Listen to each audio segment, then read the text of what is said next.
Здравствуйте, интервью на БСТ, в студии Алия Тагирова, и мы продолжаем серию интервью, посвященных приемной кампании 2024 года. О том, что ждет абитуриентов Башкирского государственного медицинского университета, расскажет его ректор Валентин Павлов. Валентин Николаевич, биоинженерия, биоинформатика, медицинская биофизика – это три новых специальности, которые вы вводите. Давайте с этого начнем, вот коротко. Запрос времени, предложение специалистов, откуда вот такая идея? Это и запрос времени, это и запрос жизни, это и та политика, которая сегодня реализуется в стране по развитию собственной науки, по развитию собственных производств. И мы сегодня уже начали готовить кадры абсолютно по новым программам для того, чтобы вот то, что мы всегда делали, это программа медицины будущего. Это было прикреплено уже собственным производством медицинских изделий, фармацевтических изделий. И сегодня это уникальные, новые уже технологии. Это всего невозможно без генетики, без иммунологии современной, без редактирования генома. И вот этим специальностям новые студенты будут учиться, тем более все условия для этого абсолютно есть. И основной площадкой для новых образовательных программ будут лаборатории научные IQ-парка, в первую очередь и кампуса медицинского уровня. То есть эти новые наши студенты, они будут учиться и работать сразу же в абсолютно новых условиях.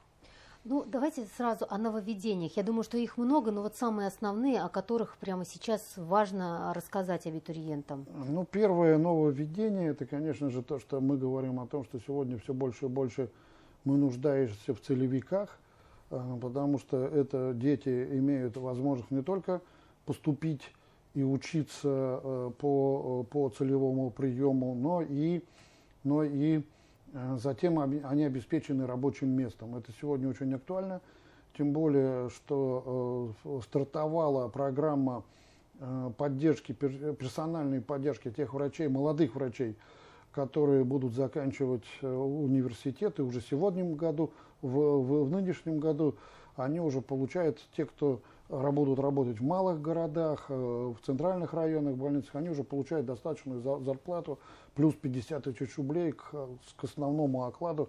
Это будет очень большая такая значительное подспорье. Ну и с 1 апреля этого года уже вся система здравоохранения перешла к тому, что 50% в структуре зарплаты врача составляет окладная часть. То сегодня мы полностью меняем такую вот зарплату врача. Это стало высокооплачиваемой работой. Ну и, конечно, продолжается федеральная программа по развитию здравоохранения для того, чтобы врач работал интересно, комфортно, цифровизация, персонализация, новые препараты, новые клиники. В республике стартовала программа модернизации уже здравоохранения города Уфы. И мы совсем скоро увидим уже результаты вот нового подхода государства для того, чтобы каждый из нас, а мы все нуждаемся в помощи врачей от рождения, даже до рождения, помощь репродуктологов, помощь генетиков и всю свою жизнь до глубокой старости, чтобы и в 70, и в 80, и до 100 лет человек жил активной, насыщенной жизнью, приносил пользу себе, приносил пользу государству. Вот создается сегодня и активно реализуется программа поддержки жизни человека. И эта поддержка, она не мыслима без подготовки грамотного, компетентного, развивающегося врача, медицинского работника. И мы понимаем, что медицина стала очень большой, очень широкой. И вот о чем вы говорите, на фоне наших традиционных специальностей, лечебное дело, врач-лечебник, педиатрия, стоматология, фармация, развиваются новые специальности. Это и сестринское дело, сегодня сестра должна быть квалифицирована, это клиническая психология. У нас очень большой интерес, абитуриенты идут к нам на клиническую психологию. Это и биология, это и IT, это микробиология, и новые специальности. Выбор большой. Биохимия. Большой. А бюджетных мест больше становится? Больше. На сегодняшний день мы практически полностью удовлетворили потребность наших абитуриентов в бюджетных местах, практически полностью. У нас на сегодняшний день, если мы возьмем основные наши специальности, более 1000 бюджетных мест. Из них, я еще раз говорю, 70% это целевики.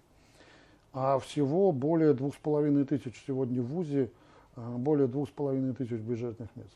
Вот о целевом наборе мы еще поговорим, но вот хотелось бы знать о квотах. То есть добавляется еще категория граждан, которые могут также поступить на бюджет. Это дети участников СВО. Это участники СВО, это ребята, которые выполнили свой уже гражданский долг.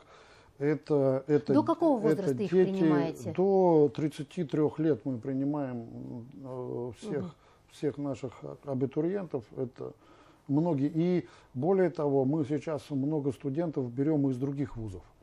Те ребята, которые уже прошли какие-то ступени высшего образования, об этом говорил президент Российской Федерации Владимир Владимирович Путин, что мы дали возможность студентам на 3-м, на 4-м курсе поменять траекторию. Это очень важно. Это медицинский университет, казалось бы, это такое очень основательное образование. Все поменялось. Все поменялось. И сегодня врач, которого мы готовим, он должен учиться всю жизнь. Экспорт образования, еще один важный момент. Я думаю, что география расширяется. Очень много иностранных студентов именно в Башкирском государственном медицинском университете. И это говорят, что им нравится, поэтому они едут. Даже вот, то есть между собой они общаются и выбирают именно Башкортостан. Как в этом плане развития? Продолжается развитие экспорта образования. Это мягкая сила, это наша культура. И, конечно, это приток кадров. Не секрет, что у нас более 100 студентов ежегодно получают российское гражданство. Они хотят остаться. Многие хотят остаться, многие работают в первичном звене здравоохранения, там, где потребность в кадрах врачебных очень высока. И, с другой стороны, многие возвращаются в свои страны. Сегодня у нас учатся около 5000 студентов из 60 стран мира. Это те страны глобального большинства. Эти страны глобального юга, это дружественные к нам страны, и эти страны, которые не вводят против нас санкции, страны, с которыми у нас развивается всеобъемлющее сотрудничество. И, конечно, наличие студентов из этих стран – это свидетельство, прежде всего, качества нашего образования. Они уверены, что дети вернутся, сдадут квалификационные экзамены, станут врачами квалифицированными. И, конечно, мы заинтересованы в том, что у них была успешная карьера в странах, чтобы они стали и министрами здравоохранения, и лечили элиту стран. Это элемент нашей с вами мягкой силы и влияния. Долгосрочного сотрудничества. Такие хорошие вложения.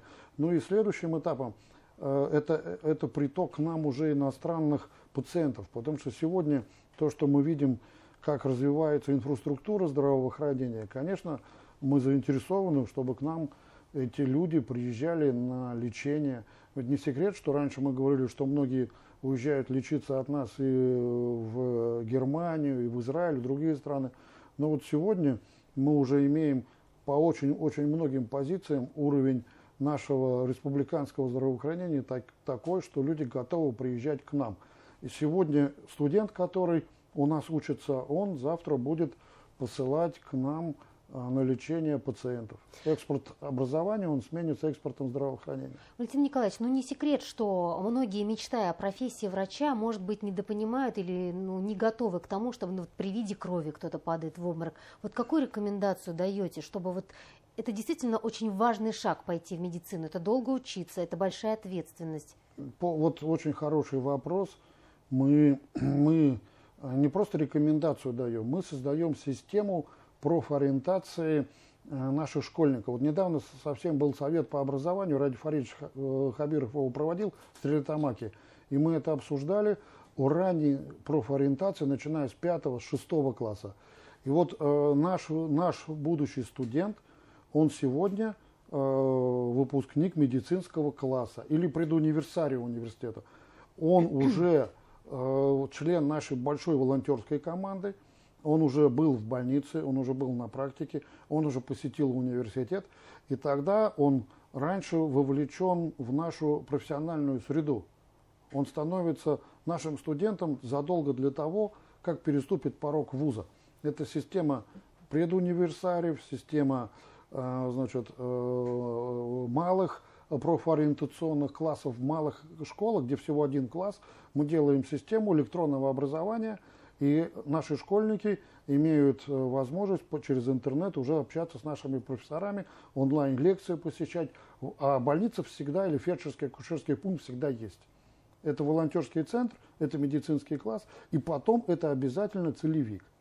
И потом этот значит, наш выпускник школы Республики Башкортостан, он спокойно заключает договор о целевом обучении и уже переступает к нам в вуз как целевик, которому обеспечиваются меры социальной поддержки, с одной стороны, а с другой стороны, он гарантированно должен от 3 до 5 лет уже отработать в системе здравоохранения Республики Башкортостан. Вот времени, к сожалению, мало. Все вопросы абитуриентов я задать не смогу. И все же, вот средний балл по университету и какие рекомендации даете лично вы тем, кто мечтает попасть, может быть, дополнительные баллы как-то можно заработать? Есть система дополнительных баллов, это система олимпиад. Есть олимпиады всероссийские. Университет несколько лет назад начал проводить свои олимпиады. Да, это волонтерское движение, это золотой, серебряный значок ГТО, это система привлечения ребят в университет. Но традиционно у нас баллы на общий конкурс достаточно приличные. Это для того, чтобы поступить на бюджет, надо набрать около 250 баллов. Вот. И у нас существует вот отсекающий порог баллов на разные факультеты. Это разные баллы. Там в районе 50-55 баллов на личфак, на педиатрию должен наш абитуриент сдать все экзамены ЕГЭ. Что касается общежития, я знаю, что вводится и планируете вы еще ввод нового жилья для студентов. Подробную информацию, в рамках приемной кампании, будут ли у вас дни открытых дверей, куда могут прийти абитуриенты, чтобы задать свои вопросы? Они могут прийти к ректору, они могут прийти к деканам, они могут прийти к нашим вот аксакалам, к нашим выпускникам, которые работают. Они могут прийти в любую больницу, их встретят наши выпускники. И, конечно, они могут на сайте университета посмотреть, что мы делаем, как мы делаем. Сегодня вуз развивается, сегодня к нам беспрецедентная поддержка оказывается и руководством республики, и руководством Министерства здравоохранения Российской Федерации, руководством Министерства образования и науки. Сегодня Башкирский государственный медицинский университет – это один из вузов, который входит абсолютно во все федеральные программы, приоритет 2030. И у нас не только активнейшая жизнь студенческая, но и возможность не просто стать компетентным врачом, но и заниматься наукой, стать врачом будущего, чтобы достойно нести знамя Башкирского государственного медицинского университета. Ну вот с белой завистью отношусь к абитуриентам, которые выберут именно ваш университет. Конечно, остается пожелать всем удачи, ну и, конечно, силы и терпения вашим преподавателям. Спасибо огромное, Валентин Николаевич. Дорогие друзья, о приемной кампании 2024 года, о том, как поступить в Башкирский государственный медицинский университет, мы говорили с его ректором Валентином Павловым. Оставайтесь на БСТ. До встречи.